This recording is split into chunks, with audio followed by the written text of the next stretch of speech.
ورحمة الله وبركاته.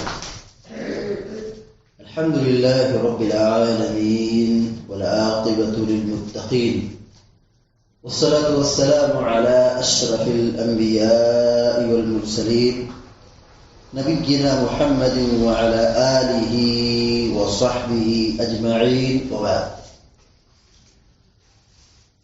وعن أبي أمامة الباهلي رضي الله تعالى عنه قال: سمعت رسول الله صلى الله عليه وسلم يقول: اقرأوا القرآن فإنه يأتي يوم القيامة شفيعا لأصحابه. رواه مسلم. ابھی آپ کے سامنے صحیح مسلم کی ایک روایت پڑھی گئی ہے. حضرت ابو امامہ الباہلی رضی اللہ تعالی عنہ حدیث کے راوی ہیں. وہ بیان کرتے ہیں کہ میں نے اللہ کے نبی صلی اللہ علیہ وسلم کو یہ فرماتے ہوئے سنا: اقرأوا القرآن فإنه يأتي يوم القيامة شفيعا لأصحابه، کہ تم لوگ قرآن کی تلاوت کرو، قرآن پڑھو، کیونکہ یہی قرآن کل قیامت کے دن اپنے پڑھنے والے کے حق میں شفاعت کرے گا، سفارشی بن کر کے کھڑا ہو جائے گا، شفاعت کرے گا. قرآن کی تلاوت کی بڑی اہمیت اور بڑی فضیلت ہے، لہذا ہم سب کو ہر روز کچھ نہ کچھ قرآن کریم کی تلاوت کرنا چاہیے. کل قیامت کے دن جہاں ہمارا کوئی سہارا نہیں ہوگا، ہماری کوئی مدد نہیں کرے گا، قرآن اور روزہ یہ بندے کے حق میں دونوں شفاعت کریں گے. مسند احمد کی روایت ہے اور علامہ البانی رحمہ اللہ نے صحیح الجامع الصغیر میں اس روایت کو ذکر کیا ہے اور صحیح قرار دیا ہے. حضرت عبداللہ بن عمرو بن عاص رضی اللہ تعالی عنہ بیان فرماتے ہیں کہ اللہ کے رسول صلی اللہ علیہ وسلم نے فرمایا: الصیام والقرآن یشفعان للعبد یوم القیامہ. یہ قرآن اور یہ روزہ یہ دونوں قیامت کے دن بندے کے حق میں شفاعت کریں گے، اللہ رب العالمین سے شفاعت کریں گے، گفتگو کریں گے. یقول الصیام ای ربی منعته الطعام والشہوات بالنہار فشفعنی فی. روزہ کہے گا: اے میرے رب، میں نے اس کو کھانے سے، پینے سے اور دن میں شہوت سے روکا تھا. یہ آدمی شہوت سے دور تھا اور کھانے پینے سے دور تھا، لہذا تو اس کے سلسلے میں میری شفاعت کو قبول کر لے. اور اللہ تبارک و تعالیٰ اس کی شفاعت کو قبول کر لے. وَيَقُولُ الْقُرْآنُ مَنَعْتُهُ النَّوْمَ بِاللَّيْلِ فَشَفِّعْنِي فِيهِ. قرآن قیامت کے دن کہے گا: رب العالمین، میں نے اس بندے کو رات میں سونے سے روکا. رات میں قرآن پڑھنا، رات میں قرآن کریم کی تلاوت کرنا، کہا رات میں میں نے اس کو سونے سے روکے رکھا. فشفعنی فی، تو میری شفاعت اس کے حق میں قبول کر لے. قال فیشفعان. راوی کہتے ہیں کہ پیارے نبی صلی اللہ علیہ وسلم نے فرمایا ان دونوں کی شفاعت قبول کر لی جائے گی، یعنی روزہ اور قرآن. جو شخص قرآن کریم کی تلاوت کرے گا، اس کی پابندی کرے گا اور قرآن کا حق ادا کرے گا، قرآن کی تلاوت کرے گا، تو قیامت کے دن اس کے لیے یہ قرآن سفارش کرے گا، شفاعت کرے گا. اسی لیے ہمارے اسلاف قرآن کریم کی تلاوت کا بڑا اہتمام کرتے تھے. ہمارے اسلاف میں سیدنا عبداللہ بن عباس رضی اللہ تعالی عنہما بیان فرماتے ہیں: ما يمنع احدكم اذا رجع من سوقه او من حاجته فاتكى على فراشه ان يقرأ 3 آيات من القرآن. عبداللہ بن عباس رضی اللہ تعالی عنہ بیان کرتے ہیں: تمہیں کیا ہو گیا ہے؟ تمہیں کس چیز سے یہ چیز روکتی ہے کہ تم میں سے کوئی بازار سے واپس ہو یا اپنی ضرورت سے کہیں گھر واپس آئے اور اپنے بستر پر ٹیک لگا کر کے قرآن کریم کی 3 آیت کی تلاوت کرے.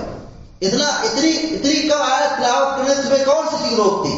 یعنی اتنا کم قرآن پڑھنا، 1 آیت 2 آیت 3 آیت پڑھنا بہت وقت نہیں لگے گا. آرام سے اپنے بستر پر بیٹھے ہوں، لیٹے ہوں، سوئے ہوں، اللہ کے کلام کی تلاوت کرے. یہ چیز اتنی مختصر عبادت، اتنی چھوٹی سی عبادت، قرآن کریم کی تلاوت، 3 آیت کی تلاوت، تمہیں کس چیز، کون سی چیز روکتی ہے؟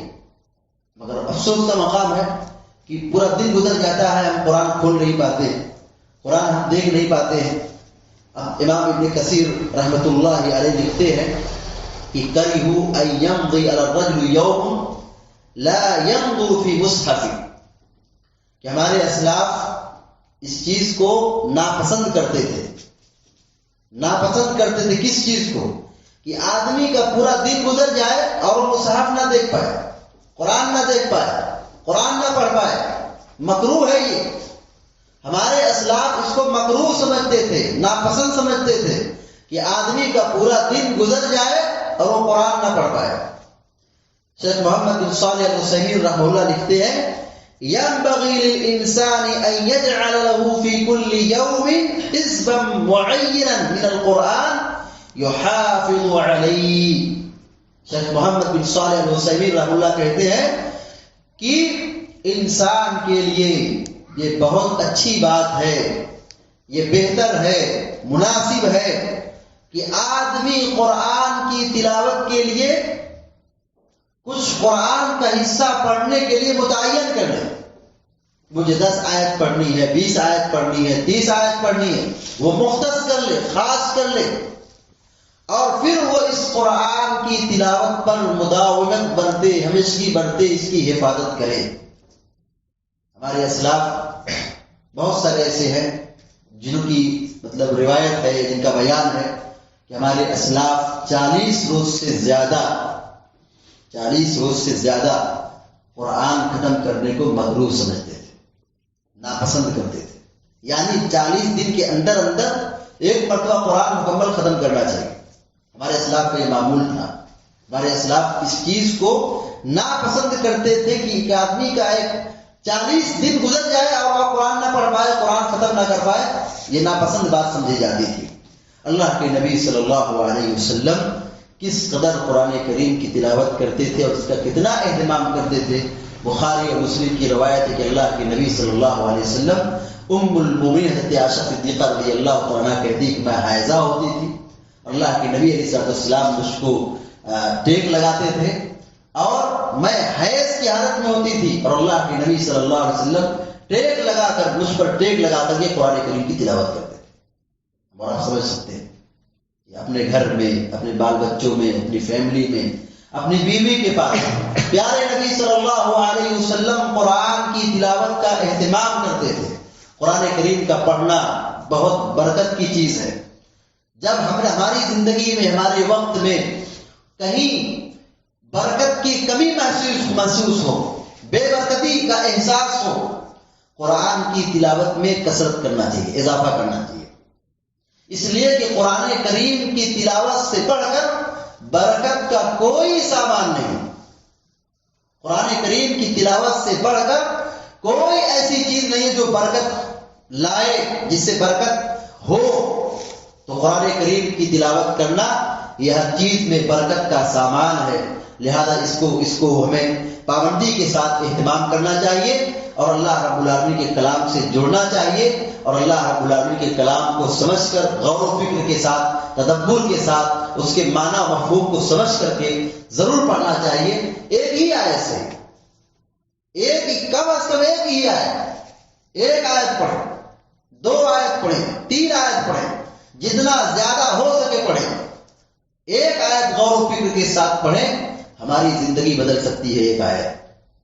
ایک آیت اگر ہم ہر روز ترجمے کے ساتھ، تفسیر کے ساتھ، اس کے معنی اور مفہوم کے ساتھ اور اس کے اندر گہرائی اور تدبر کے ساتھ ہم اگر پڑھیں تو ہماری زندگی تبدیل ہو سکتی ہے. اللہ تعالی ہم سب کو اس کی توفیق عطا فرمائے. آمین یا رب العالمین. اقول قولی هذا واستغفر الله لي ولكم ولسائر المسلمين فاستغفروه انه الغفور الرحيم. وصلى الله على نبينا محمد وسلم تسليما كثيرا. والسلام عليكم.